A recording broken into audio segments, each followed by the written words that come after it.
నమస్కారం. సత్య టీవీ వార్తలకు స్వాగతం.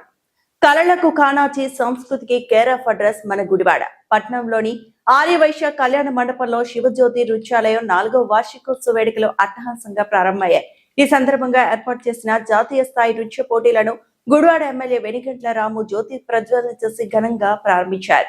వివిధ రాష్ట్రాల నుంచి తరలివచ్చిన కళాకారుల నృత్య ప్రదర్శనలతో గుడివాడ నగరం కళాశోభను సంతరించుకుంది. గుడివాడలో శివజ్యోతి నృత్యాలయం 4వ వార్షికోత్సవం కళాకారుల సందడి మధ్య అంగరంగ వైభవంగా జరిగింది.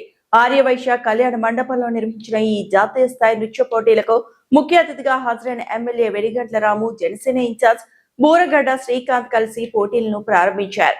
ఈ పోటీల్లో ఆంధ్రప్రదేశ్ తో పాటు వివిధ రాష్ట్రాల నుంచి వచ్చిన కళాకారులు తమ ప్రతిభను చాటుకున్నారు. వారు ప్రదర్శించిన శాస్త్రీయ నృత్యాలు భక్తి పారవశ్యాన్ని కలిగించగా, జానపద ప్రదర్శనలు ప్రేక్షకులను ఉరూతలూగించాయి. కళాకారుల ముద్రలు, అభినయానికి ముక్తులైన ప్రేక్షకులు కరతాళ ధ్వనులతో మండపాన్ని హోరెత్తించారు. ఈ సందర్భంగా ఎమ్మెల్యే వెనిగంట్ల రాము మాట్లాడుతూ, మన భారతీయ సంస్కృతి సంప్రదాయాలను కాపాటంలో నృత్య కళది కీలక పాత్ర అని కొనియాడారు. ఇలాంటి జాతీయ స్థాయి పోటీలు కళాకారుల్లో ఆత్మవిశ్వాసాన్ని నింపుతాయని, భవిష్యత్తులో మరిన్ని కళా కార్యక్రమాలను ప్రోత్సహించాల్సిన అవసరం ఉందని ఆయన ఆకాంక్షించారు.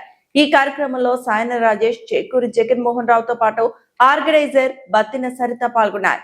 శివజ్యోతి నృత్యాలయం చేస్తున్న కృషిని అతిథులు అభినందించారు. మొత్తానికి గుడివాడలో జరిగిన ఈ నృత్య వేదిక కళాభిమానులకు కనువిందుగా నిలిచింది.